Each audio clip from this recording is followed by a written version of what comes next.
পর্দার আড়াল থেকে ডাক দিয়া বলে, কে আপনি? আমার স্বামী তো কিছুদিন আগে মৃত্যুবরণ করেছে। কোনো কাজ অর্ডার তার কাছে ছিল নাকি? খাদেম ডাক দিয়া বলে, না, আমি আপনারে ছোট্ট একটা প্রশ্ন করতে চাই, বলেন জবাব দিবেননি? জানা থাকলে অবশ্যই জবাব দেব। বলেন, আপনার স্বামী এমন কি গোপন আমল করেছেন যে গোপন আমলের কারণে আল্লাহর অলির চাইতে বড় জান্নাত পাইছি? আইবে রাদার দূরে বাসা জিয়ারে বদ, ইয়ারে বদ বতর বুয়াদাজ মারে ব। এবার কামারের স্ত্রী ডাক দিয়া বলে, আমার স্বামী একজন গরিব মানুষ ছিল, হাতুড়ি দিয়া লোহা পিটাইতো, বিভিন্ন যন্ত্রপাতি তৈরি করত, সংসার চালানোর জন্য, পরিবার টিকিয়ে রাখার জন্য কর্ম করছে লং টাইম। কই, আমি তো কোনো আমল করতে দেখি নাই, ইবাদত করতে দেখি নাই। তবে আমি মাঝে মাঝে দেখতাম আমাদের বাড়ির পাশে যে আল্লাহর ওলি, ওই আল্লাহর ওলি উনা রাতের বেলা ছাদের উপর দাঁড়াইয়া তাহাজ্জুদে নামাজ পড়তেন। আমার আল্লাহ পাক সূরাতুল ফুরকানের মধ্যে বয়ান করেন, জমিনের মধ্যে আমার কিছু স্পেশাল বান্দা বান্দি আছে, যাদেরকে আমি আল্লাহ লকব দিলাম, উপাধি দিলাম রহমানের বান্দা। আল্লাহ কয়, রহমানের বান্দারা তাহাজ্জুদের মুসল্লায় দাঁড়ায় সাজদায় অবনত হয়। ওয়াল্লাযীনা ইয়াবিতুনা লিরাব্বিহিম সুজদাও ওয়া কিয়ামা। রহমানের বান্দারা তাহাজ্জুদের নামাজ মিস দেয় না। ডাক দিয়া বলে, আল্লাহর ওলি আমাদের বাড়ির পাশে, উনি তাহাজ্জুদে নামাজ পড়তো। মাঝে মাঝে দেখতাম আমার স্বামী ওনার দিকে তাকাইয়া তাকাইয়া চোখ থেকে পানি ছেড়ে কান্না করত। আর লম্বা একটা নিঃশ্বাস ফালাইয়া রবকে ডাক দিয়া বলে, ও মালিক, আজকে আমি যদি বড় লোক হইতাম রে মালিক, আমার যদি টাকা পয়সা থাকতো, আমিও তো এত সময় কামারগিরি করা লাগতো না রে মালিক। ও আল্লাহ, আমারও তো মনটা চায় ওযু বানাইয়া আল্লাহর ওলির মতো নামাজের মধ্যে সারা রাত্র কাটাইয়া দেয়। আরে কলিজার টুকরা যুবক, মনে করছো নামাজের মধ্যে মজা নাই? না, আনোয়ার শাহ কাশ্মীরি রহমাতুল্লাহি আলাইহি বলেন, ঈসা নবীর মা মারিয়াম দুনিয়ায় তাইকা জান্নাতের ফল খাইয়া যেই মজা না পাইল, আমি আনোয়ার শাহ কাশ্মীরি নামাজ পড়া তার চাইতে 1000 গুণে বেশি মজা পাই। আরে কলিজার টুকরা যুবক, নামাজ এখনো শিখো না, এই জন্য নামাজ পড়তে মজা লাগে না। নামাজ না শিক্ষা খানায় কাবার সামনে রাইখা নামাজ পড়লো তোমার নামাজ হবে না। এই জন্য নামাজ শিখো। নামাজের মধ্যে এত মজা, জান্নাতের ফলের মধ্যে এত মজা নাই। আখিরি জামানার পয়গম্বর মুহাম্মদুর রাসূলুল্লাহ সাল্লাল্লাহু আলাইহি ওয়াসাল্লাম, মায়ার নবী মসজিদে নববীর মধ্যে বসা, পয়গম্বর সাহাবাই কারামদেরকে ডাক দিয়া বলেও, সাহাবারা, জীবনে এমন একজনকে নিজের বন্ধু বানাও, যেই বন্ধু হাসরের ময়দানে আল্লাহর কাছে সুপারিশ করে জান্নাতে পৌঁছাইয়া দিবে। সাহাবাই কেরাম ডাক দিয়া বলে, ইয়া রাসূলুল্লাহ, ইয়া হাবিবাল্লাহ, ও পয়গম্বর, বলেন সেই বন্ধুটাকে, এমন বন্ধু আমাদের প্রয়োজন। আল্লাহর নবী বলেন, ও সাহাবারা, সেই বন্ধু ভিন্ন আর কেউ নয়, সেই বন্ধুটা হলো মহাগ্রন্থ আল কোরআন। মায়ার নবী বলেন, কোরআনের চাইতে বড় বন্ধু কেউ নাই, কোরআনের চাইতে বড় বন্ধু জমিনে কেউ নাই, কবরেও কেউ নাই, হাসরেও কেউ নাই। কোরআন এমন একজন বন্ধু জীবনে যারা কোরআনকে সিনার মধ্যে জায়গা দিল, কোরআনকে যারা মুহাব্বত করলো, কোরআনকে যারা চুমু দিল, ভালোবাসলো, তাজিম করলো, পয়গম্বর বলেন কোরআন তার বন্ধু হয়ে যায়। আর হাসরের ময়দানে আল্লাহ রাব্বুল আলামিনের আদালতে কোরআন তার বন্ধুর জন্য সুপারিশ করিয়া আল্লাহর বান্দাকে জান্নাতে পৌঁছাইয়া দিবে।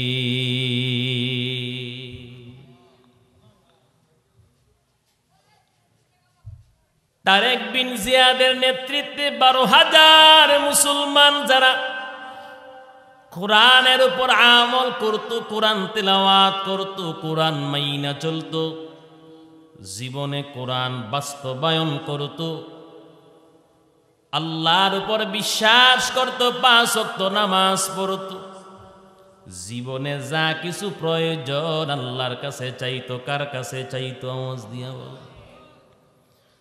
আজ বর্তমানে আপনার ঘরে অভাব, আমার ঘরে অভাব।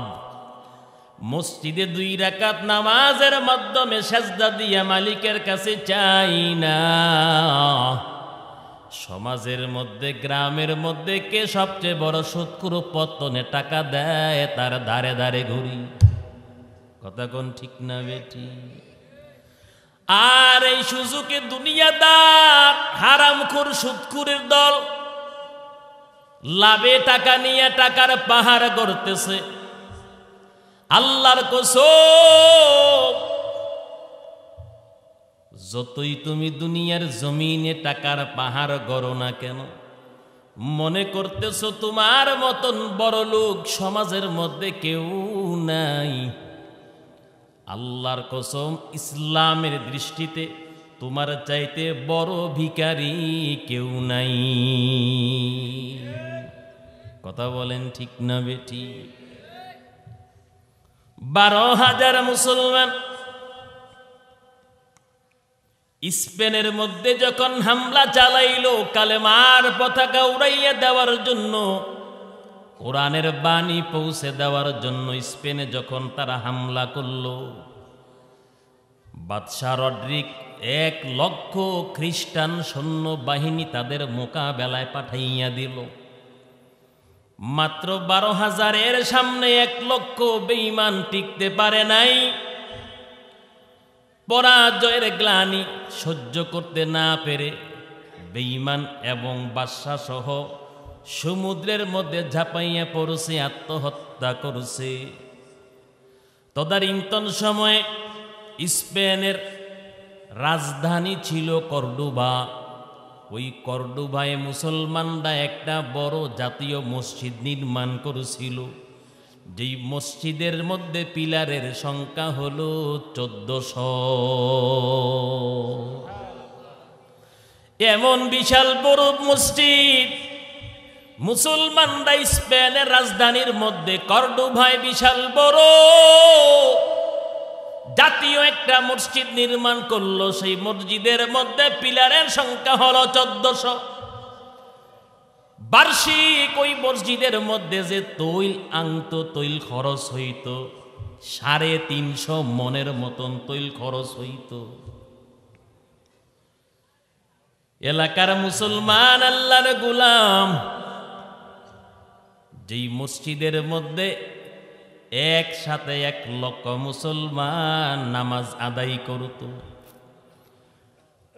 ওই মসজিদের মধ্যে 1 লক্ষ মুসলমান একসাথে নামাজ আদায় করত।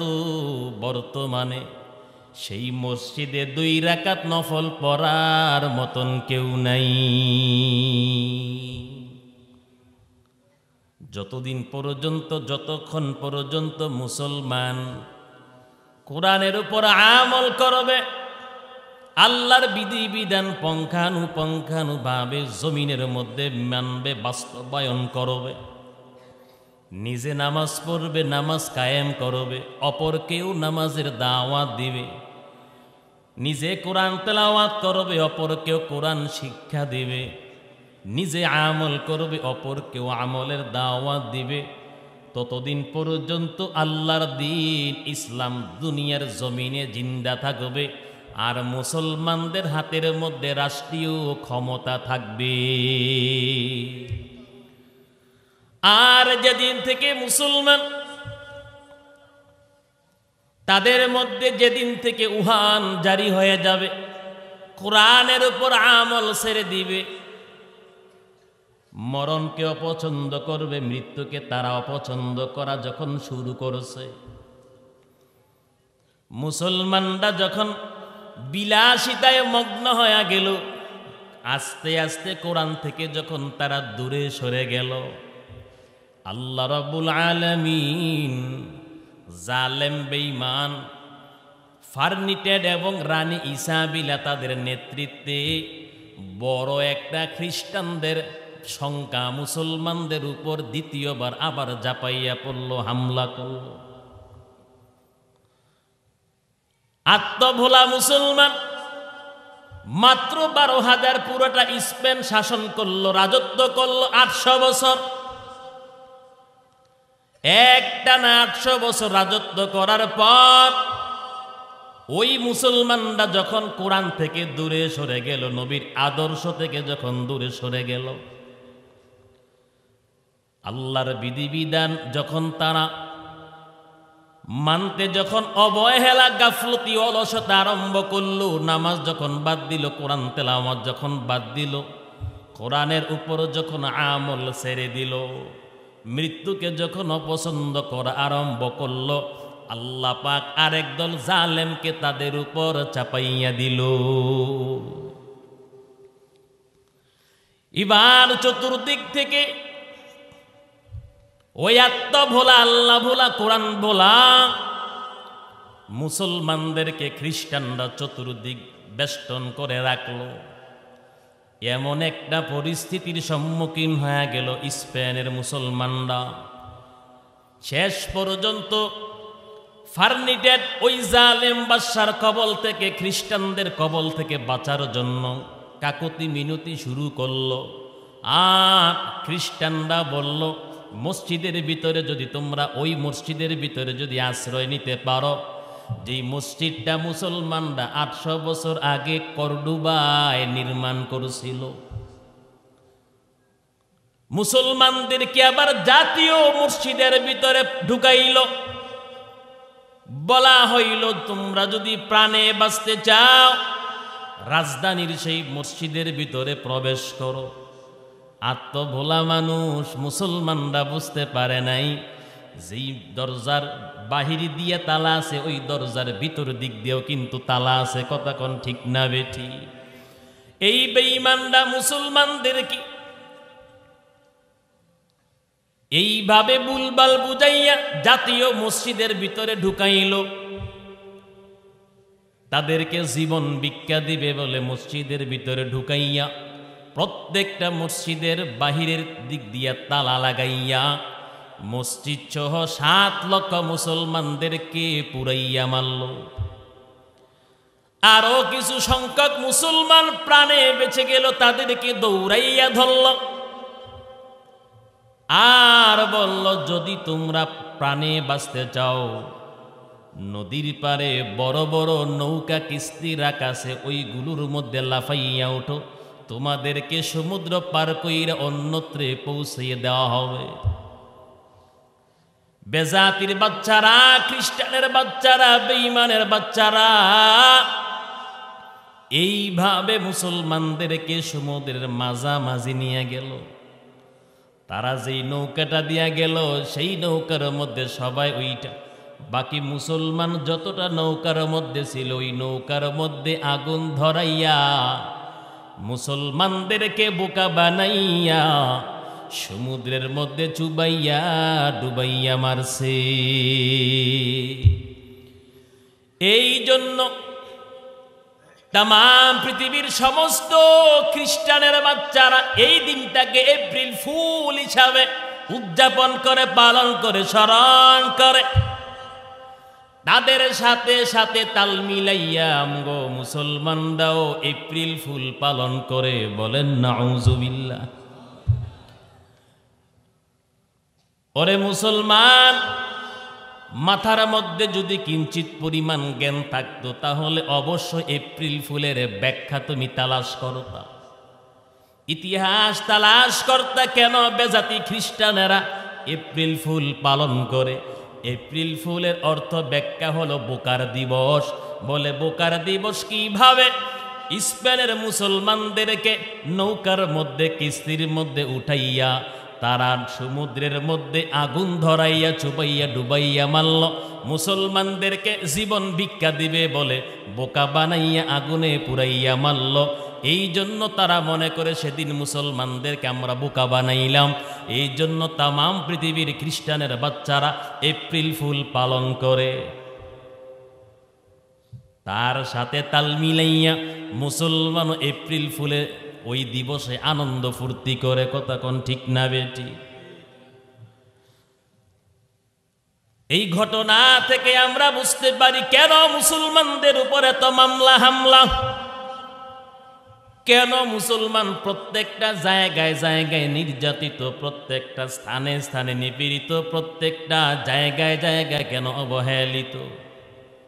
আল্লাহর কসম করে বলি, আজ ঘরের ভিতরে কোরআনের তেলাওয়াত নাই, সমাজের মধ্যে কোরআনের তেলাওয়াত নাই, ঘরের ভিতরেও কোরআনের আওয়াজ নাই, সমাজের মধ্যে কোরআনের বিচার নাই, রাষ্ট্রের মধ্যেও কোরআনের কোনো বিচার নাই, কোরআনের কোনো আইন নাই। কথা কোন ঠিক না বেটি? যেহেতু আমরা মুসলমান নবীর উম্মত, কোরআন থেকে দূরে সরে যাওয়ার কারণে আল্লাহ পাক কোনো না কোনো এক জালেমকে আমাদের মাথার উপর চাপাইয়া দিছে। কথা বলেন না কেন? ও এলাকার মুসলমান আল্লাহর গোলাম, আল্লাহ পাক বলেন, নবী আমি আপনারে এমন দুইটা নিয়ামত দুনিয়ার মানুষকে দান করলাম আপনার আগমনে। এক নাম্বার হলো কোরআন, দুই নাম্বার হলো ইসলাম। বলা হয়েছে কোরআন এমন একটা গ্রন্থ, কোরআনের চাইতে দামি গ্রন্থ, দামি বন্ধু কেউ হতে পারে না। মায়ার নবী, রহমতের নবী, সরওয়ারে দু আলম, ১৫০০ বছর আগে পয়গম্বর আবু হুরায়রাকে ডাক দিয়া বলে, আবু হুরায়রা তাআল্লামিল কুরআন ওয়া আল্লিমহুন নাস। আবু হুরায়রাকে পয়গম্বর ডেকে বলে, আবু হুরায়রা নিজে তুমি কোরআন শিখো, অপরকেও কোরআন শিক্ষা দাও। এই কাজ তুমি কিয়ামত পর্যন্ত, মৃত্যুর আগ পর্যন্ত তুমি করো। নিজে কোরআন শিখো, কোরআনের উপর আমল করো, অপরকেও তুমি কোরআন শিক্ষা দাও। আমার আপনার মায়ার নবী ডাক দিয়া বলে, আবু হুরায়রা কোরআন মানুষকে শিখাইতে গিয়া যদি কোরআনের খেদমত করতে করতে যদি তোমার মরণ হয়। আল্লাহ নবী আবু হুরায়রাকে ডাক দিয়া বলে, আবু হুরায়রা যেইভাবে খানায়ে কাবা আল্লাহর ঘর দুনিয়ার মানুষ জিয়ারত করার জন্য দৌড়ায়, তুমি যখন অন্ধকার কবরে যাইবা তোমার কবরটা তামাম পৃথিবীর ফেরেশতারা জিয়ারত করার জন্য চলে আসবে। আমার আপনার মায়ার নবী, রহমতের নবী, সরওয়ারে দু আলম পয়গম্বরে আরবি বলেন, যেইভাবে আল্লাহ পাক খানায়ে কাবা বাইতুল্লাহকে তামাম পৃথিবীর সমস্ত মানুষের জন্য, মুসলমানের জন্য আল্লাহ পাক যেইভাবে জিয়ারতগাহ বানাইয়া দিলেন, নবীজি বলেন, দুনিয়ার উম্মত শুনে রাখো, যার সিনার মধ্যে আল্লাহর কোরআন থাকবে, যার সিনার মধ্যে আল্লাহর কালাম থাকবে, যে জীবনভর কোরআনের খেদমত করবে, ওই অবস্থায় যখন বান্দা বান্দি মৃত্যুবরণ করবে, পয়গম্বর বলেন আল্লাহ পাক ওই সিনার জন্য ওই কোরআনওয়ালা বান্দা বান্দির কবরটাকে ফেরেশতাদের জন্য জিয়ারতগাহ বানাইয়া দিলে। বলেন তো, মানুষ আল্লাহর ঘর খানায়ে কাবা জিয়ারত করেনি? মুসলমান কার ঘর জিয়ারত করে? আওয়াজ দিয়া বলেন। মুসলমান কার ঘর জিয়ারত করে? আওয়াজ দিয়া বলেন। ফেরেশতারা কার সিনা জিয়ারত করে? আওয়াজ দিয়া বলেন। ফেরেশতারা কার সিনাটা জিয়ারত করে, কার কবরটা জিয়ারত করে? যেই কবরের মধ্যে 40 বছর 10 বছর আগে একজন কোরআনের হাফেজকে রাখা হইল। নবীর উম্মত রংপুরের ঘটনা, কিছুদিন আগে 15 বছর আগে একজন আল্লাহর বান্দার দাফন করা হইল। কবরস্থান নির্মাণ কাজ শুরু হয়ে গেল। যারা কবরস্থানে নির্মাণের কাজ শুরু করলো তারাই গণমাধ্যমের কাছে স্বীকার করলো, কয় যখন আমরা গর্ত করতেছি, খনন করতেছি পিলার গাঁথনির জন্য, ওয়াল করার জন্য, হঠাৎ করে আমার মনে হইল কোনো একটা লাশের পায়ের মধ্যে আমার কুদালের আঘাত পড়ছে, অথবা যেই জিনিসটা দিয়া খনন করতেছে শাবল, ওইটার আঘাত পড়তেছে। উনি হাত দিয়া দেখলো একেবারে তাজা মানুষের পায়ের মতো। আস্তে আস্তে যখন সবাই একত্রিত হইয়া কবরটা খনন করা আরম্ভ করলো নবীর উম্মত, কবরটা খনন করার পর কবর থেকে এমন একটা লাশ তারা পাইল, যেই লাশের শরীরের মধ্যে কোনো ক্ষত বিক্ষতের চিহ্ন নাই, যেই লাশের কাফনের মধ্যে কোনো ময়লার দাগ নাই। ওনার আত্মীয় স্বজন খবর নিয়ে দেখা গেল 15 বছর আগে এই লোকটারে দাফন করা হইল।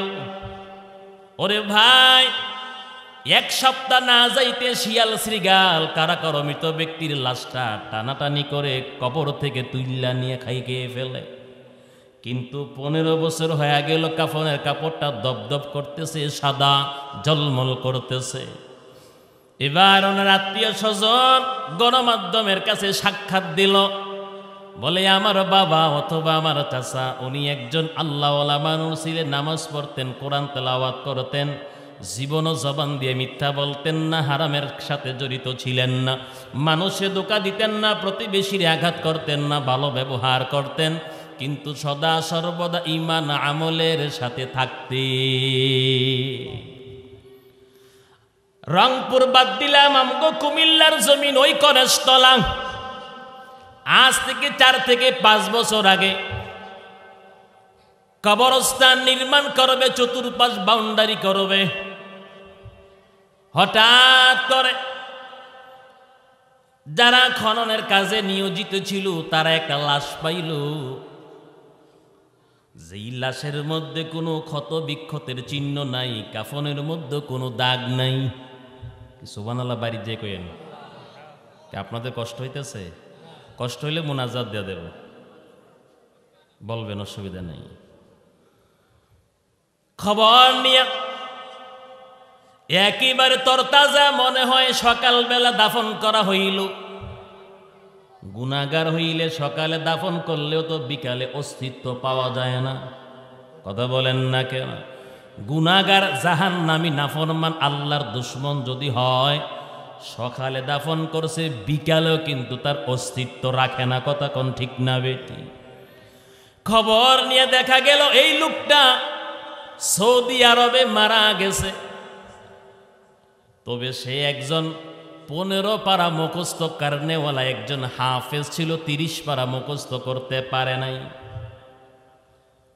হয়তো সংসার পরিবার চালাইবার জন্য বিন্দেশে পাড়ি জমাইল সৌদি আরবের জমিনে, সেখানে কর্মরত অবস্থায় আল্লাহ পাক তার হায়াতের টিকেটটা ভিসাটা শেষ করে দিলেন, মেয়াদ উত্তীর্ণ হয়ে গেল, আল্লাহর ডাকে ইহকাল ত্যাগ করে পরকালে চলে গেল।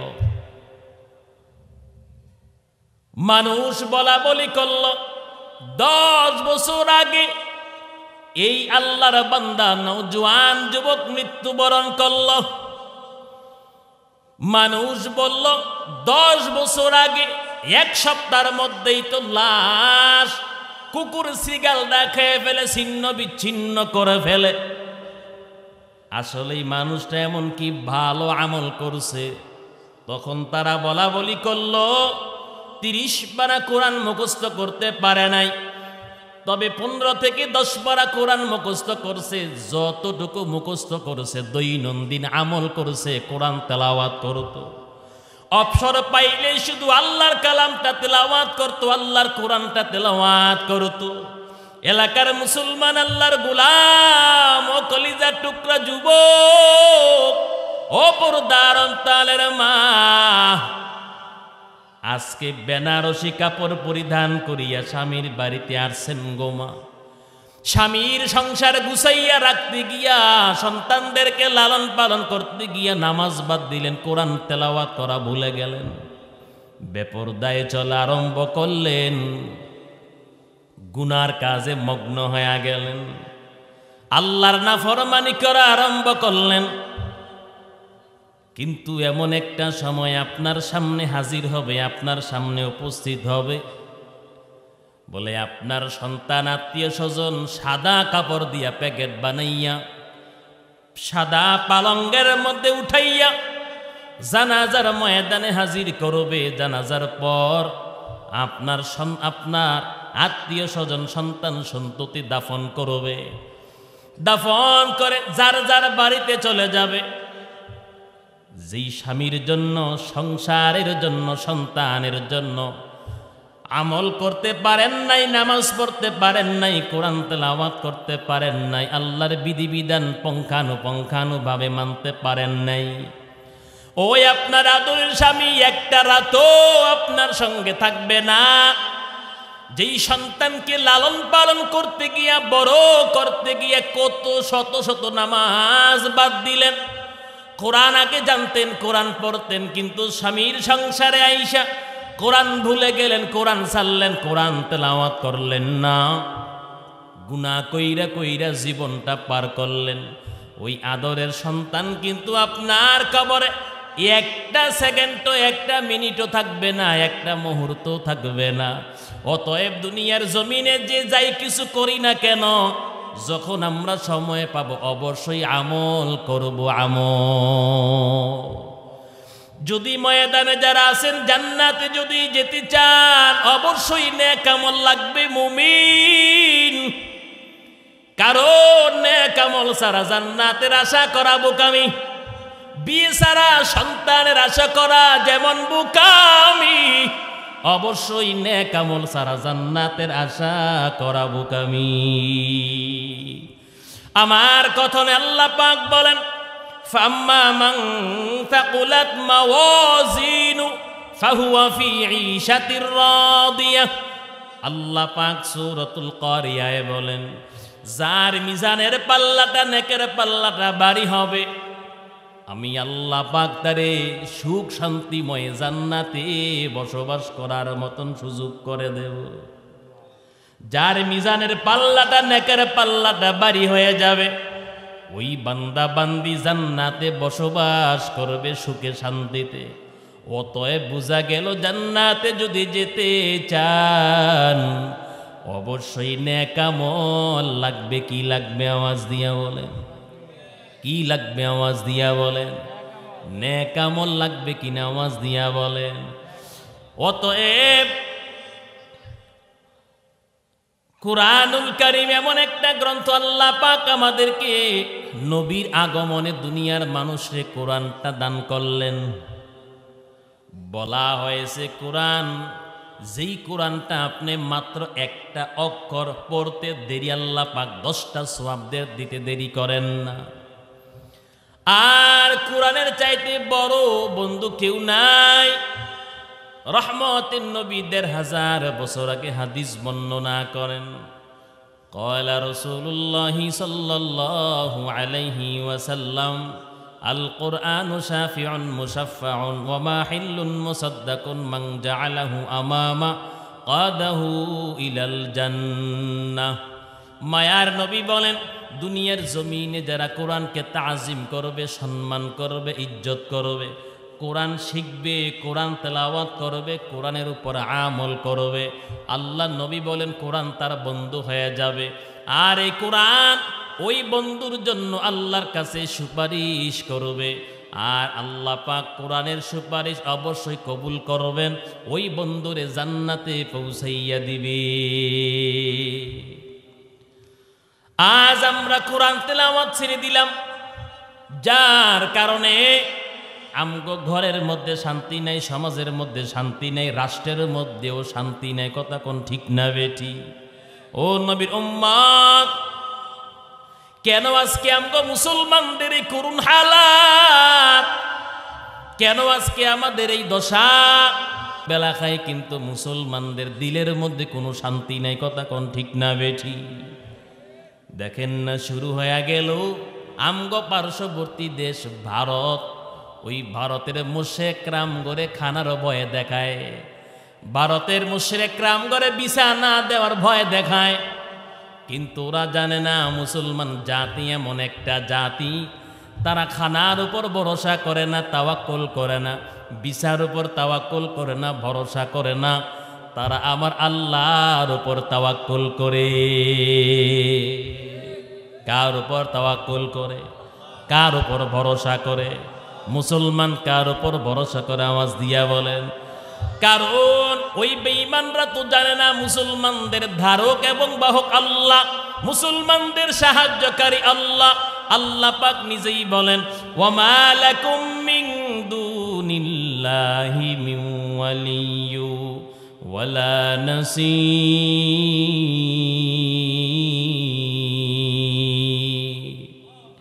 আল্লাহ পাক বলেন মুসলমানদের সাহায্যকারী একমাত্র আমি আল্লাহ। আওয়াজ দিয়া বলেন, মুসলমানদের সাহায্যকারী কে? কে মুসলমানদের সাহায্যকারী?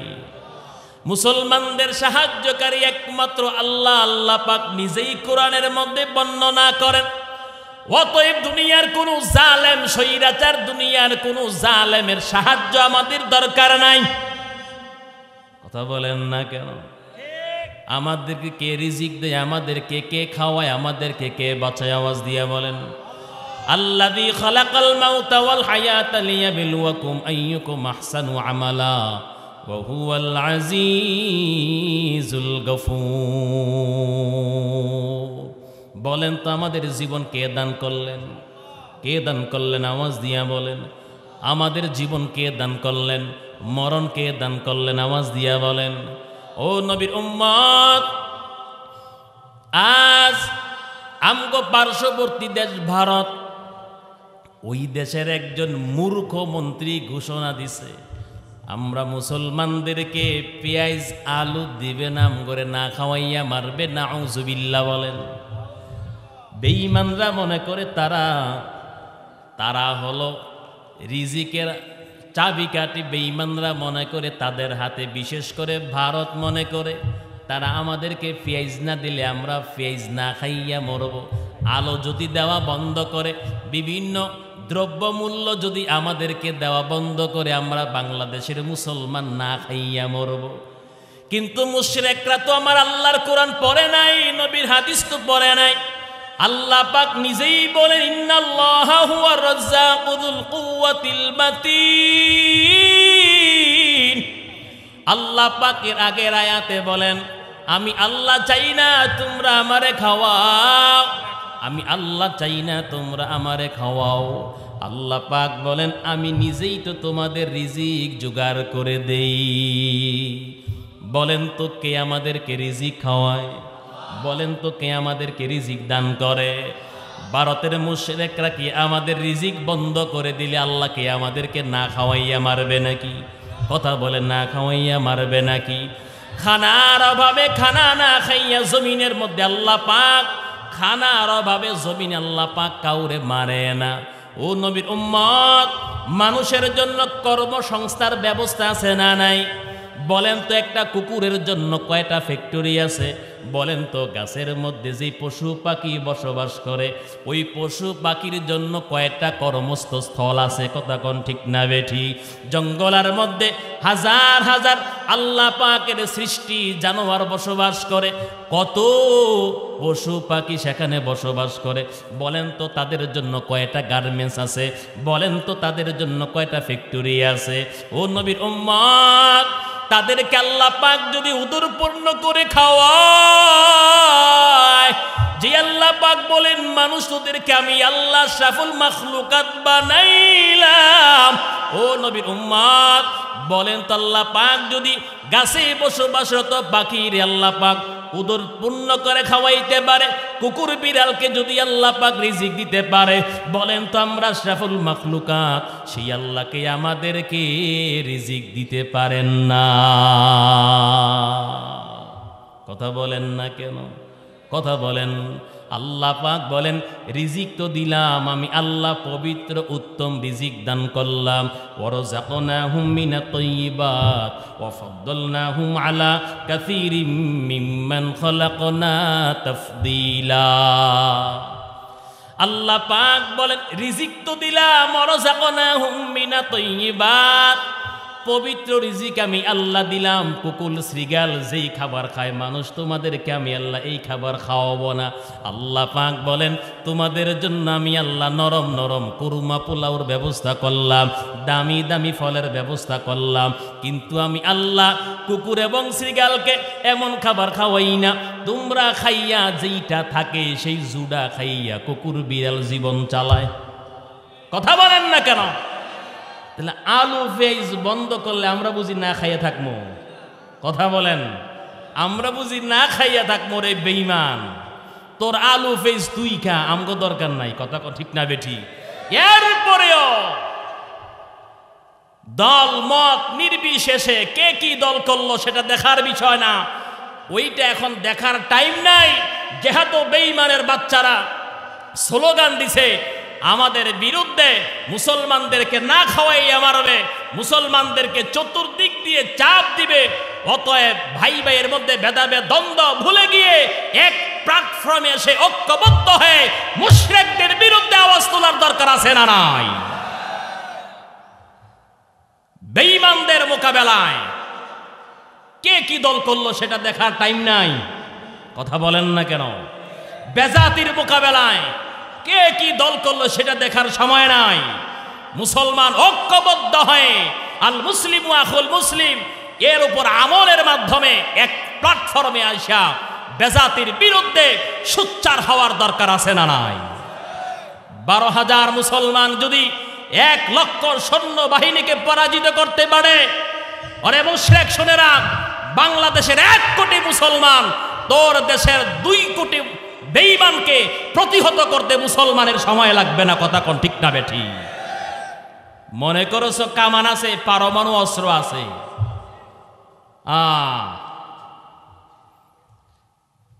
আব্রাহা বাদশারে যখন আল্লাহ পাক ধুলাই করছে, কয়টা পরমাণু অস্ত্র ব্যবহার করছে বলেন? কয়টা পরমাণু অস্ত্র লাগছে? তৈরন আবাবিল, মনে আছে? নবী দুনিয়ায় আসার আগের ঘটনা। নমরুদকে যখন আল্লাহ ধ্বংস করলো, এনাগন্ডা সাপ কয়টা লাগছে? কথা কয় না।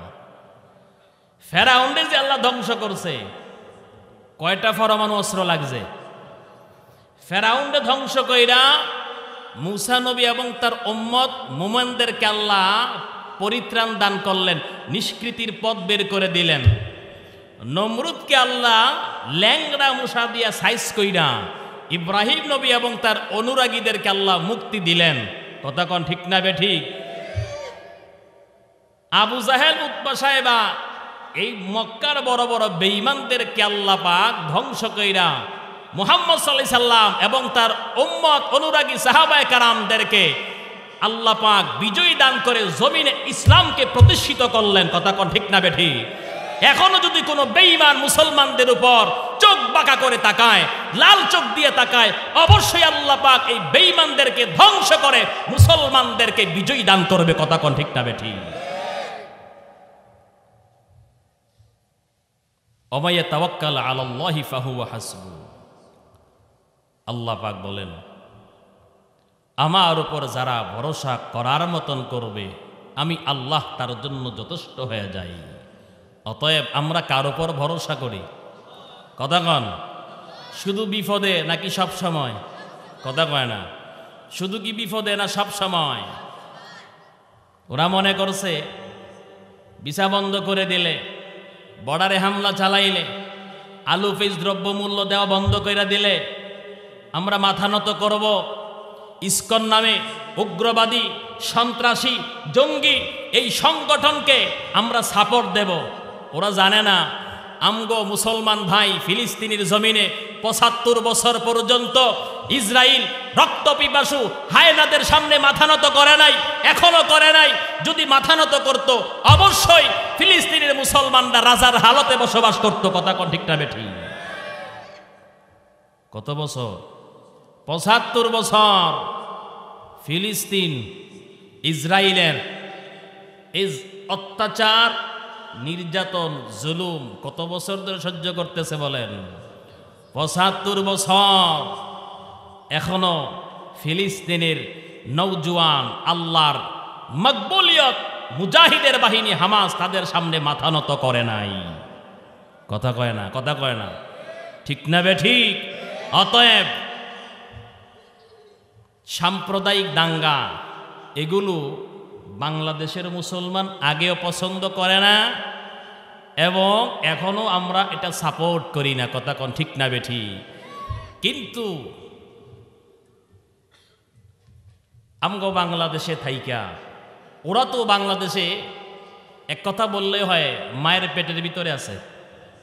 ওরা যেইভাবে আমার হামাস আমার আসামের মুসলমান ভাইদের উপর যেভাবে নির্যাতন করে, কাশ্মীরের মুসলমানদের উপর যেইভাবে ওরা নির্যাতন করে, ওদের ধর্মের লোকেরা এই বাংলাদেশে মায়ের পেটের ভিতরে আছে। কথা কোন ঠিক না বেঠিক? একটা কথা আছে, কুকুরের পেটে ঘি হজম হয় না। কথা কোন ঠিক না বেঠি? কুকুরের পেটে কি হজম হয় না? ঘি হজম হয় না। ভালো জিনিস কিন্তু সবার পেটে হজম হয় না। এত শান্তিতে যে আছে এটা ওদের সইতেছে না। কথা কোন ঠিক না বেঠি? আল্লাহ পাক বাংলাদেশ শান্তির দেশ বানায়া দেখ। তবে আমি আমার আজকের নওজোয়ান যুবক ভাই যারা আছেন আপনাদেরকে একটা কথা বলি, আগের মতন এখন আর নাক ডাইকা দরজা ভিতর দিক দিয়ে সিটকারি লাগাইয়া ঘুমাই থাইকেন না। ঘুম থেকে উইঠা দেখবেন দরজা বাহির দিক দিয়া বড় মোটা তালা লেগে গেছে, বের হতে পারবেন না। রুমের ভিতরে থাইকা পচে গলে মৃত্যুবরণ করা লাগবে। অতএব চোখ কান খোলা রাখেন, সোচ্চার হন। প্রত্যেকটা বেঈমানের মোকাবেলা করার জন্য রাজপথের মধ্যে ঝাঁপাইয়া পড়তে কে কে রাজি আছেন? দুইটা হাত উঠে আল্লাহকে দেখায়া দেন। নারে তাকবীর, নারে তাকবীর। ইসলামের দুশমনেরা, ইসলামের দুশমনেরা এই যে হাত উঠাইলেন, দুনিয়ার কোনো স্বার্থ আছে? কারে খুশি করার জন্য উঠাইলেন? আল্লাহ যদি খুশি হইয়া যায় নাজাতের জন্য যথেষ্ট। সুবহানাল্লাহ কন্যা। বাইজিদ বুস্তামি রহমতুল্লাহ আলাই কেমন একজন বড় ওলি ছিলেন, যার একটা বয়ানে হাজার হাজার ইহুদি কালেমা পইরা মুসলমান হইল। তার নাম হইল বাইজিদ বুস্তামি রহমতুল্লাহ আলাই। আমার আপনার নবী কয়, ও আলী, জীবনে একজনকে যদি কালেমা পড়াইতে পারো নাজাতের জন্য এটা যথেষ্ট। নবীর উম্মত, মুহাম্মদের সৈনিক বাইজিদ বুস্তামি রহমতুল্লাহ আলাই মৃত্যুবরণ করলেন। কিছুদিন পর ওনার একজন শাগরেদ, আল্লাহর অলিদের খাদেম আল্লাহর অলি হয়। গাজাখুরের বন্ধু গাজাখুর হয়, জুয়াখুরের বন্ধু জুয়াখুর হয়, হারামখুরের বন্ধু হারামখুর হয়, সুদখুরের বন্ধু সুদখুর হয়, জালেমের বন্ধু জালেম হয়। কথা কোন ঠিক না বেঠি?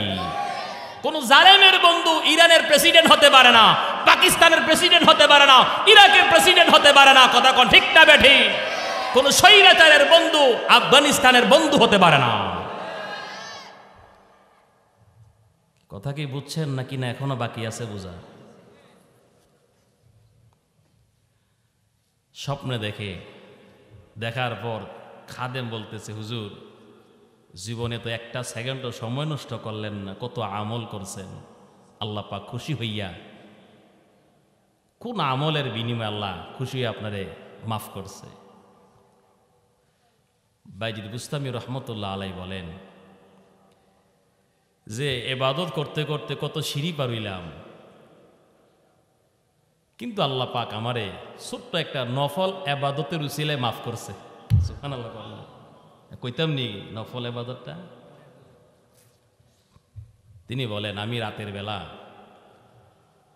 হাজত ছাড়ার জন্য কোন কোন শীতের মধ্যে ঘর থেকে বের হইলাম, বের হওয়ার পরে দেখি বাড়ির আঙ্গিনায় একটা বিড়াল ছানা, এটা শীতে থরথর করে কাঁপতেছে, কেউ নাই। কিন্তু আমার মন চাইলো এটা তো আল্লাহ পাকের একটা সৃষ্টি, আমার রবের, যে রবকে আমি সেজদা দেই, যে রবকে আমি ডাকি, যার কাছে আশায় আছি জান্নাত পাওয়ার জন্য, সে তো একটা আল্লাহর সৃষ্টি। শিক্ষা নেন, শিক্ষা নেন। মানুষকে ঘৃণা করবেন না, ছোট চোখে দেখবেন না, বাঁকা চোখে দেখবেন না, গরিব মিসকিনকে ধমক দিবেন না, এতিমকে ধমক দিবেন না, গরিবকে ধমক দিবেন না। 10 টাকা চাইছে আপনার কাছে, ধমক দিবেন না। নরম ভাষায় নিজেকে অক্ষম পরিচয় দিয়ে তাকে আপনি ফিরাইয়া দিবেন।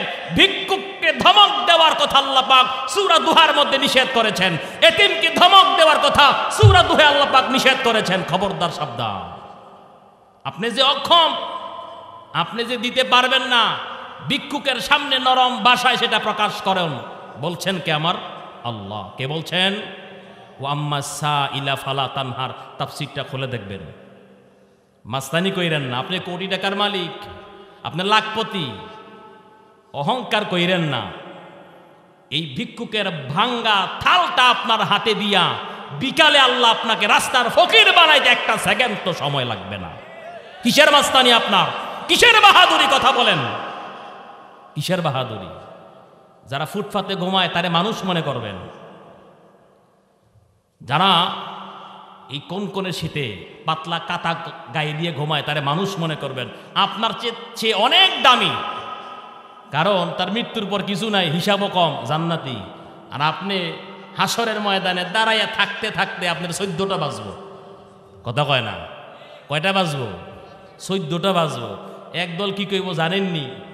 আল্লাহ জান্নাত দাও আর জাহান্নামও দাও, একটা দাও, তবে বিচারটা শুরু কইরা দাও। কি মনে করতে আছেন হাসরের ময়দানে হালুয়া রুটি খাওয়াইব দাঁড় করাইয়া? অর্ধ হাত মাথার উপর সূর্যটা নেমে আসবে, ওই সূর্যের তাপে জমিন পর্যন্ত তামা হয়ে দিয়ে বলল, হুজুর কোন উসিলে আল্লাহ আপনারে মাফ করছে? আল্লাহ কি উসিলে মাফ করবে না? আমরা কই না যে আল্লাহ এই উসিলে মাফ করে দাও, ওই উসিলে আমাকে করে মাফ করে দাও, বলি না? আল্লাহ পাক একটা উসিলে আমাদেরকে মাফ করবে। তখন তিনি বলতেছেন যে একটা বিড়াল ছানা শীতে এটা থরথর করে কাঁপতেছে, আমি এটারে উঠাইলাম। মানুষ তো দেখানোর জন্য কিন্তু অনেক ভালো কাজও করে, ঠিক না বেঠি? তো ওনার মনে, কারণ এই কাজটা, এই আমলটা তো কেউ দেখে না আল্লাহরে ছাড়া, এই গভীর রাতে কে দেখবে? এনে এটারে উঠাইয়া পরিষ্কার কইরা ওনার বিছানার এক পাশে আরামের ব্যবস্থা করলেন। উনি বলেন, খাদেম এই কাজটা আল্লাহর কাছে পছন্দ হয়েছে, আল্লাহ আমার এই উসিলায় মাফ করছে। এখন কি বিড়ালটা শুধু রাস্তার থেকে, উড়ান থেকে তুইলা তুইলা কম্বলের নিচে ঘুম পাড়াইবেন ফজর নামাজ না ফিরা? কথা কয় না? না, উনি তো সব আমল করছেন, কিন্তু আল্লাহর কাছে এটা পছন্দ হয়ে গেছে। ভাইজান, কার সামান্য একটু কাজ আল্লাহর কাছে পছন্দ হয় এটা বলা যায় না। কথা কোন ঠিক না বেটি? এক আল্লাহর ওলি, বলবো আমাদের এবং আপনাদের সবার সম্মানিত ব্যক্তি চলে আসছেন, ঠিক আছে? আমি ইনশাল্লাহ খুব তাড়াতাড়ি আমার বয়ান আমি গুছিয়ে ফেলবো। এক আল্লাহর ওলি ছাদের উপর দাঁড়াইয়া তাহাজ্জুদে নামাজ পড়ে। তাহাজ্জুদের নামাজ পড়া সবার ভাগ্যে জুটে না। কথা কোন ঠিক না বেঠি? আর পাশেই একজন গরিব মানুষ, কামার, দিনের বেলা আগুনের কাছে থাকতে পারে না, শরীর ঘামায় দুর্বল হয়ে পড়ে। এই জন্য রাতের বেলা হাতুড়ি দিয়ে ফিডাইয়া লোহা দিয়া বিভিন্ন জিনিস যন্ত্রপাতি তৈরি করে। আল্লাহর ওলি রাতের বেলা দিনের নামাজ শেষ করে রাতের বেলা যখন সবাই ঘুমায়, আল্লাহর ওলি তাহাজ্জুদের সময় যখন হয়, ওযু বানাইয়া তাহাজ্জুদের মুসল্লায় দাঁড়াইয়া যায়। আর পাশেই যেই কামার লোহা কাজ করে, হাতুড়ি দিয়া বিভিন্ন লোহা পিটাইয়া যন্ত্রপাতি তৈরি করে, দিনের বেলা কষ্ট হয়, রাতের বেলা এই কাজ করে। ওই কামার তাকাইয়া দেখে ওনার বাড়ির পাশে ছাদের উপর আল্লাহর ওলি তাহাজ্জুদে নামাজ আদায় করে। কামার একজন ভালো মানুষ ছিল, যদিও গরিব। লম্বা লম্বা নিঃশ্বাস ফালায় আর আসমানের দিকে তাকাইয়া রবকে ডাক দিয়া বলে, ও মালিক,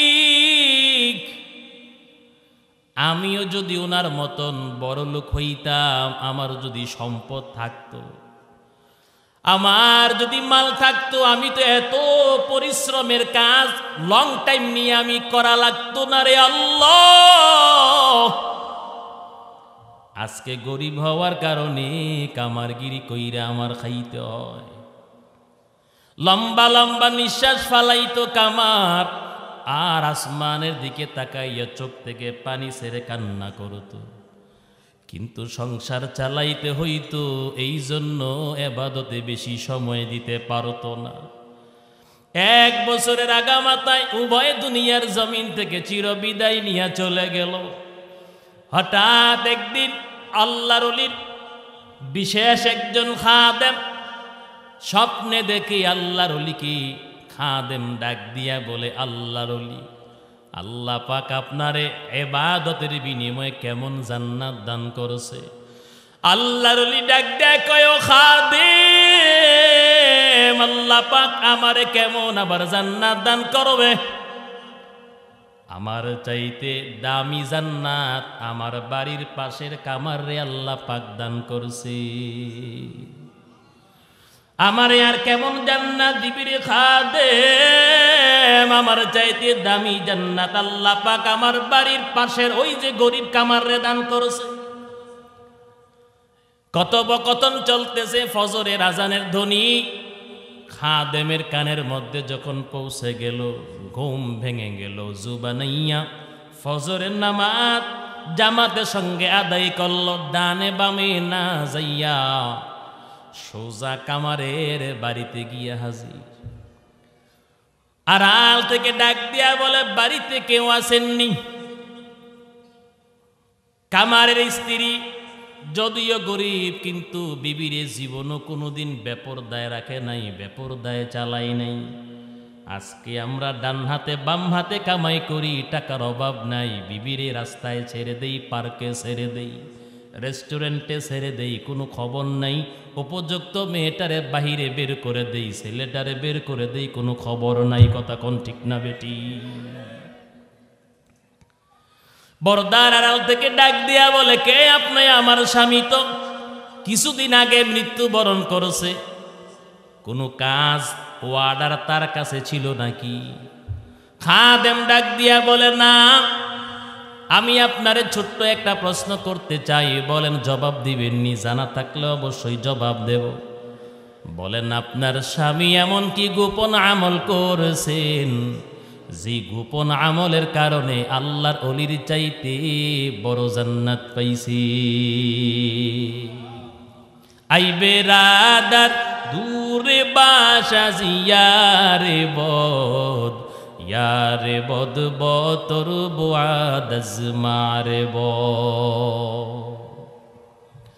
এবার কামারের স্ত্রী ডাক দিয়া বলে, আমার স্বামী একজন গরিব মানুষ ছিল, হাতুড়ি দিয়া লোহা পিটাইতো, বিভিন্ন যন্ত্রপাতি তৈরি করত, সংসার চালানোর জন্য, পরিবার টিকিয়ে রাখার জন্য কর্ম করছে লং টাইম। কই, আমি তো কোনো আমল করতে দেখি নাই, ইবাদত করতে দেখি নাই। তবে আমি মাঝে মাঝে দেখতাম আমাদের বাড়ির পাশে যে আল্লাহর ওলি, ওই আল্লাহর ওলি উনা রাতের বেলা ছাদের উপর দাঁড়াইয়া তাহাজ্জুদে নামাজ পড়তেন। আমার আল্লাহ পাক সূরাতুল ফুরকানের মধ্যে বয়ান করেন, জমিনের মধ্যে আমার কিছু স্পেশাল বান্দা বান্দি আছে যাদেরকে আমি আল্লাহ লকব দিলাম, উপাধি দিলাম রহমানের বান্দা। আল্লাহ কয় রহমানের বান্দারা তাহাজ্জুদের মুসল্লায় দাঁড়ায় সাজদায় অবনত হয়। ওয়াল্লাযীনা ইয়াবিতুনা লিরাব্বিহিম সুজ্জাদা ওয়া কিয়ামা, রহমানের বান্দারা তাহাজ্জুদের নামাজ মিস দেয় না। ডাক দিয়া বলে আল্লাহর ওলি আমাদের বাড়ির পাশে উনি তাহাজ্জুদে নামাজ পড়তো। মাঝে মাঝে দেখতাম আমার স্বামী ওনার দিকে তাকাইয়া তাকাইয়া চোখ থেকে পানি ছেড়ে কান্না করত, আর লম্বা একটা নিঃশ্বাস ফালাইয়া রবকে ডাক দিয়া বলে, ও মালিক, আজকে আমি যদি বড় লোক হইতাম রে মালিক, আমার যদি টাকা পয়সা থাকতো, আমি এত সময় কামারগিরি করা লাগতো না রে মালিক। ও আল্লাহ, আমার তো মনটা চায় ওযু বানাইয়া আল্লাহর ওলির মতো নামাজের মধ্যে সারা রাত্র কাটাইয়া দেয়। আরে কলিজার টুকরা যুবক, মনে করছো নামাজের মধ্যে মজা নাই? না, আনোয়ার শাহ কাশ্মীরি রহমাতুল্লাহি আলাইহি বলেন, ঈসা নবীর মা মারিয়াম দুনিয়ায় তাইকা জান্নাতের ফল খাইয়া যেই মজা না পাইল, আমি আনোয়ার শাহ কাশ্মীরি নামাজ পইরা তার চাইতে 1000 গুণে বেশি মজা পাই। আরে কলিজার টুকরা যুবক, নামাজ এখনো শিখো না, এই জন্য নামাজ পড়তে মজা লাগে না। নামাজ না শিক্ষা খানায় কাবার সামনে রাইখা নামাজ পড়লো তোমার নামাজ হবে না। এই জন্য নামাজ শিখো। নামাজের মধ্যে এত মজা, জান্নাতের ফলের মধ্যে এত মজা নাই। নামাজের মধ্যে এত মজা, জান্নাতের ফলের মধ্যে এত মজা নাই। যিনি বলছেন তিনি জান্নাতের ফল খাইয়া বলছেন না, না খাইয়া বলছেন? সুবহানাল্লাহ কইতেন না? বিরক্ত হইতেছেন না? ছাইরা দেব। কামারের স্ত্রী ডাক দেয়া বলে, মাঝে মাঝে দেখতাম চোখ থেকে পানি ছেড়ে আমার স্বামী কান্না করতো, আল্লাহর ওলির দিকে তাকাইয়া থাকতো, ছাদের মধ্যে দাঁড়াইয়া নামাজ পড়ে লম্বা লম্বা নিঃশ্বাস ফালাইতো। খাদেম ডাক দিয়া বলে, নারী গো, তোমার স্বামী শুধু আফসোস করার কারণে আল্লাহ পাক আল্লাহর ওলির চাইতে দামি জান্নাত পাইছে। আফসোস করার কারণে, আফসোস করার কারণে দামি জান্নাত পাইছে। অতএব আল্লাহ পাক কারে কোন উসিলায়, কোন কাজের মাধ্যমে, কোন আমলের মাধ্যমে মাফ করে বলা যায় না। কথা কোন ঠিক না বেটি? এই জন্য ছোট কাজ যদি ভালো নেকের কাজ হয়, যদিও কাজটা ছোট, এটারে ছোট মনে করা যাবে না। কথা কোন ঠিক না বেটি? এলাকার মুসলমান, আল্লাহর গোলাম, বলছিলাম ওই বাইজিদ বুস্তামি রহমাতুল্লাহি আলাইহি সামান্য একটা বিড়ালকে গরমের ব্যবস্থা করলেন, আল্লাহ পাক এই উসিলায় ক্ষমা করে দিলেন। এই জন্য নিজের জীবনে কোরআনকে নিজের বন্ধু বানান, কোরআন শিখেন। কারণ আপনি তো জানেন না, মক্কা মুকাররমা এই দুইটা শহর থেকে আরো দামি দামি শহর জমিনে আছে না নাই? পাথরে ঘেরা বালু কণা দ্বারা ভরপুর মক্কাতুল মুকাররমা হয়ে গেল আল মদিনাতুল মুনাওয়ারা হয়ে গেল। কেন? কিসের মাধ্যমে? আল্লাহর কোরআন মক্কাতুল মুকাররমায় নাজিল হইল। আল্লাহ পাক মক্কারে মক্কা রাখে নাই, আল মক্কাতুল মুকাররমা বানাইয়া দিলেন। মদিনারে মদিনা রাখে নাই, আল মদিনাতুল মুনাওয়ারা বানাইয়া দিলেন। বলে কেন? আল্লাহর কোরআন নাজিল হওয়ার কারণে। মাত্র অল্প টাকা দিয়ে একটা কোরআন পড়ার জন্য ছোট্ট টেবিল অথবা রিয়াল বানাইয়া, ওই রিয়ালটার মধ্যে কোরআন রাইখা, টেবিলের মধ্যে কোরআন রাইখা তেলাওয়াত করে। মনের অজান্তে যদি পায়ের মধ্যে লাগে চুমু দেয়, তাজিম করে, সম্মান। 6666 নাম্বার আয়াতের নামটা হলো মিনাল জিন্নাতি ওয়ান নাস। এই আয়াত তেলাওয়াত করা শেষ, ওই জান্নাতি ওই হাফেজ কোরআন আলেম সাহেব 6666 তালা বিল্ডিং এর মালিক হয়ে যাবে। পরকালের মধ্যে সম্মান তো আছেই, দুনিয়ার জমিনে সম্মান আছে না নাই? মাত্র কিছুদিন আগে প্রায় অনেকগুলি দেশকে পিছনে ফেলাইয়া বাংলাদেশের ছোট্ট হাফেজে কোরআন প্রথম পুরস্কারটা নিয়া খোলা ছাদ গাড়ি দিয়া বাংলাদেশে প্রবেশ করলো। হাজার হাজার স্লোগান, ফুলের মালা, ইস্তেকবাল সব কিছু পাইল। কত সম্মান, বলে কত সম্মান! দুনিয়ার জমিনেই তো সম্মান, মৃত্যুর পর আল্লাহ পাক ফেরেশতাদের জন্য কবরটা জিয়ারত ঘর বানাইয়া দিবেন। আবার হাসরের ময়দানে আল্লাহ পাক মিলিয়ন মিলিয়ন মানুষের সামনে 6666 তালা জান্নাতের মালিক বানাইয়া দিবেন। সম্মান আছে না নাই? নবীর উম্মত যেই জিরু কোরআনের সাথে সংস্পর্শ করবে, কোরআনের সাথে সম্পৃক্ত হবে, কোরআনে আসবে, আল্লাহ পাক তারে হিরু বানাইয়া দিবেন। দিবেননি? কোরআনে যে আসবে আল্লাহ পাক তারেই কি করবেন? মর্যাদা বাড়াইয়া দিবেন, সম্মানিত করবেন। আর কোরআন ছাড়বেন, দেখবেন গজব শুরু হয়ে গেছে। এই জন্য মুসলমান ইমানদার, আজ কেন আমরা লাঞ্ছিত? কেন মুসলমানদের এই করুণ অবস্থা? মুসলমান কোরআন ছেড়ে দেওয়ার কারণে, কোরআনের উপর আমল ছেড়ে দেওয়ার কারণে, নবীর আদর্শ বাদ দেওয়ার কারণে এই অবস্থা। পয়গম্বর বলেন, তারাকতু ফীকুম আমরাইন লান তাদিল্লু মা তামাসসাকতুম বিহিমা। আল্লাহর নবী বলেন, দুনিয়ার উম্মত, দুইটা জিনিস আমি তোমাদের মাঝে রেখে গেলাম। কয়টা জিনিস? কিতাব আল্লাহ ওয়া সুন্নাত রাসূলি। পয়গম্বর আরবি বলেন, লান তাদিল্লু মা তামাসসাকতুম বিহিমা। এই দুইটা জিনিস যারা মজবুত করে ধরবে, ধরে রেখে আবার জীবনে বাস্তবায়ন করবে, আমলে পরিণত করবে, আল্লাহর নবী বলেন তারা কোনোদিন পথভ্রষ্ট হবে না, লাঞ্ছিত হবে না, কোনো জালেমের জুলুমের শিকার হবে না। আর যারা এই দুইটা জিনিস ছেড়ে দিবে, দুইটা জিনিসকে পিছনে ফালাইয়া রাখবে, অবশ্যই নবী বলেন লাঞ্ছিত হবে, পথভ্রষ্ট হবে, জালেমের জুলুমের শিকার হবে। কিতাব আল্লাহি ওয়া সুন্নাত রাসূলি, এক নম্বর আল্লাহর কিতাব, আল্লাহর কালাম, আল্লাহর কোরআন।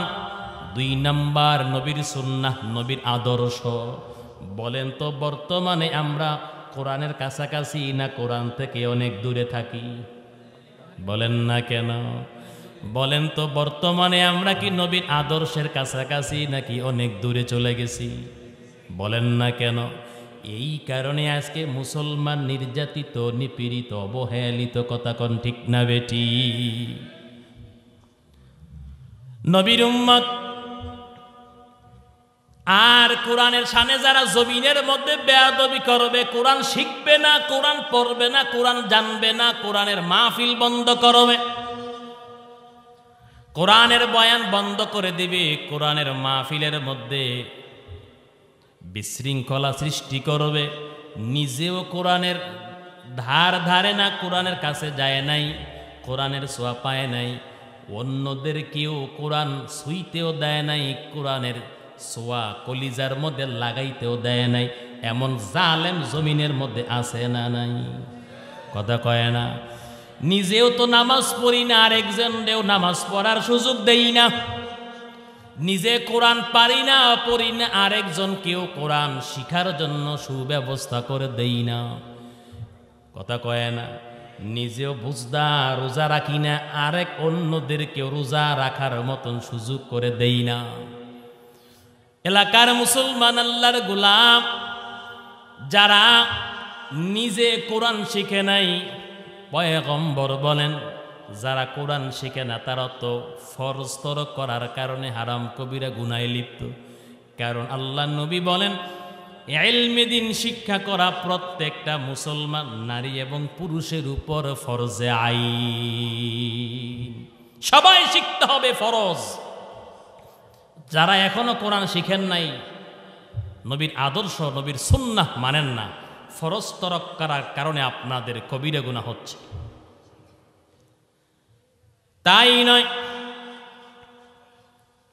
মায়ার নবী, রহমতের নবী বলেন,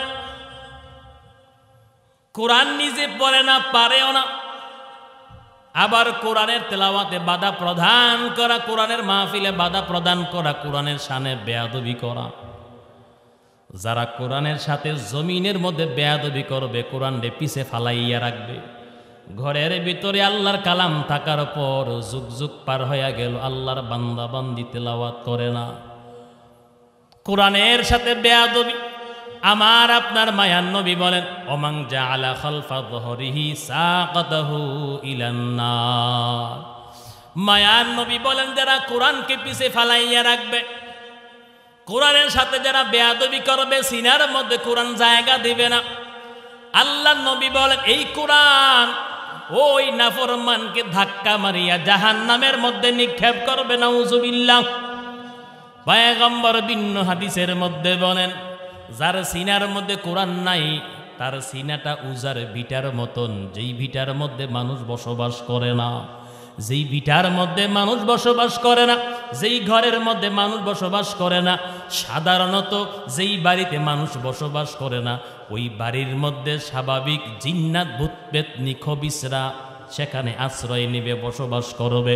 আল্লাহর নবী বলেন, যার সিনার মধ্যে কোরআন নাই, যার সিনার মধ্যে কোরআন নাই, কোরআনের ছোঁয়া পায় নাই, কোরআন শিখেও নাই, অবশ্যই তার সিনাটার মধ্যে জিন্নাত ভূত পেতনি খবিসরা আশ্রয় নেয়, বসবাস করে। এমন নাফরমান থেকে ভালো কাজ তো দূরের কথা, এমন নাফরমান সদা সর্বদা অপকর্ম করবে, গুনার কাজ করবে। আমার আপনার মায়ার নবী বলেন, কোরআনের মধ্যে এমন সূরা আছে যেই সূরাটা পড়তে 1 থেকে 1.5 মিনিট সময় লাগে, কিন্তু এত সওয়াব। বলে কেউ যদি চায় 1 মাসের মধ্যে সওয়াবের পাহাড় করতে পারবে। ওই সূরাটার নাম আমি বলবো, আমরা সবাই ময়দানের মধ্যে একবার আমল করব। যদি আল্লাহ পাক কারো আমল কবুল করিয়া নেয়, অবশ্যই নাজাতের জন্য জারিয়া হতে পারে। আমার সাথে সাথে পড়েন, তবে এর আগে ফজিলতটা আমরা একবার শুনি। মসজিদে নববীর ভিতরে পয়গম্বর সাহাবাদেরকে ডেকে বলে, ও সাহাবারা, তোমাদের মাঝে এমন কি কেউ আছে যে দৈনন্দিন 1000 আয়াত তেলাওয়াত করবে? সুবহানাল্লাহ কন্যা, 1000 আয়াত তেলাওয়াত করবে। তোমাদের মাঝে এমন কি কেউ আছে দৈনন্দিন 1000 আয়াত তেলাওয়াত করবে? সাহাবারা বলল, ইয়া রাসূলুল্লাহ, ইয়া হাবিবাল্লাহ, 1000 আয়াত তেলাওয়াতকারী আমাদের মধ্যে কমই আছে।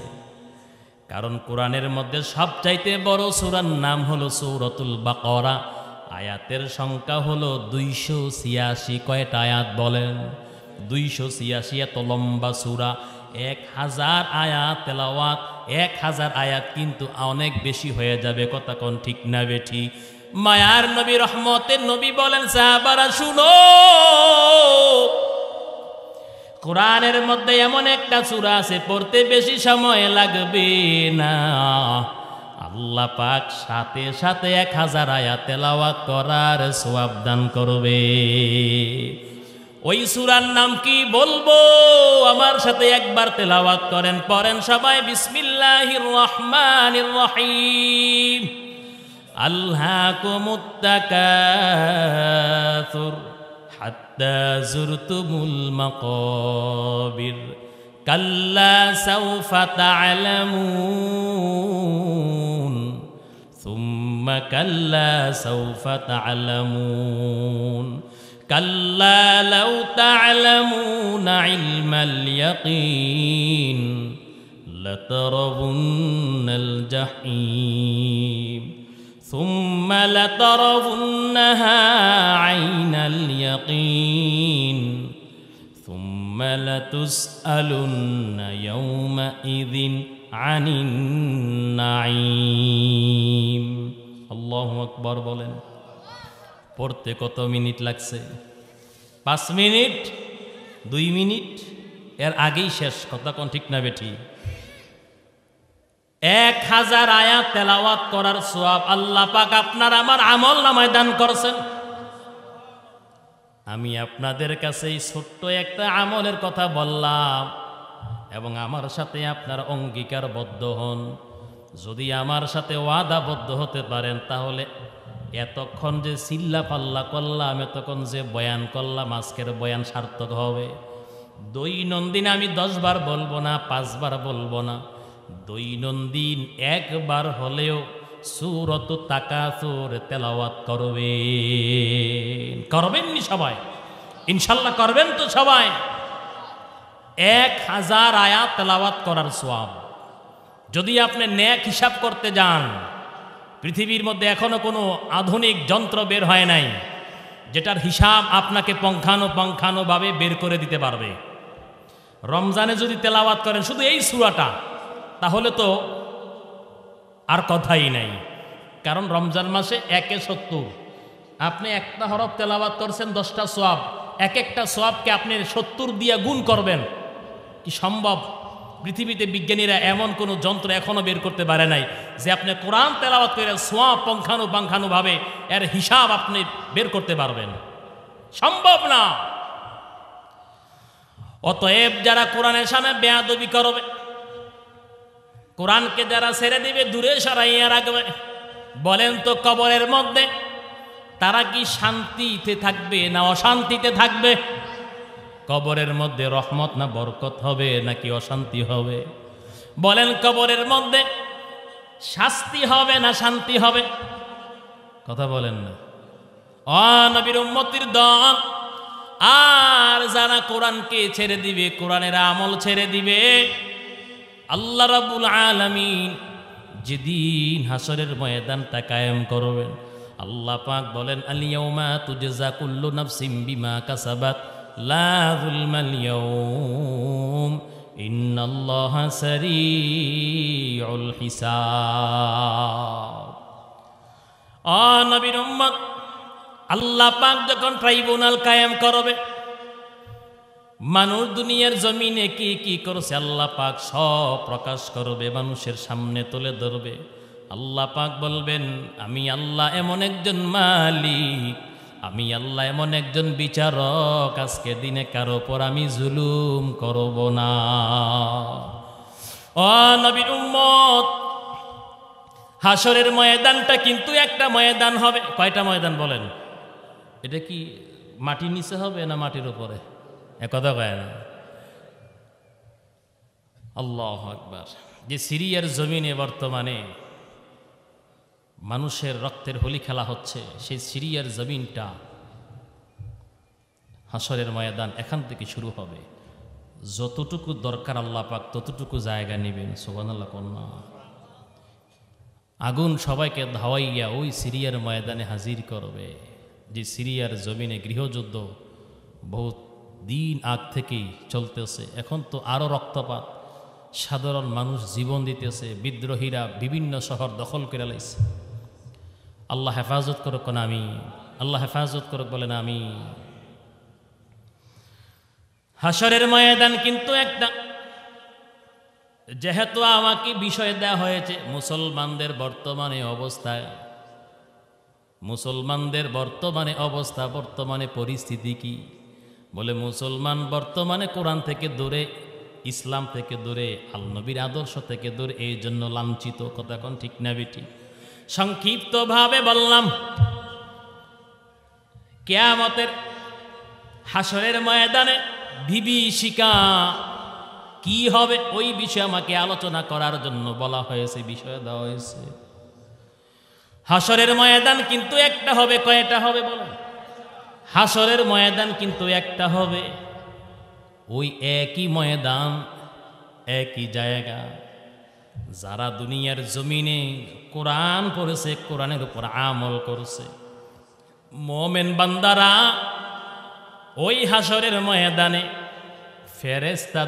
ফেরেশতাদের মাধ্যমে আল্লাহর আরশে আজিমে সুশীতল ছায়ার নিচে আল্লাহ পাক তাদেরকে বসাইয়া দিবেন।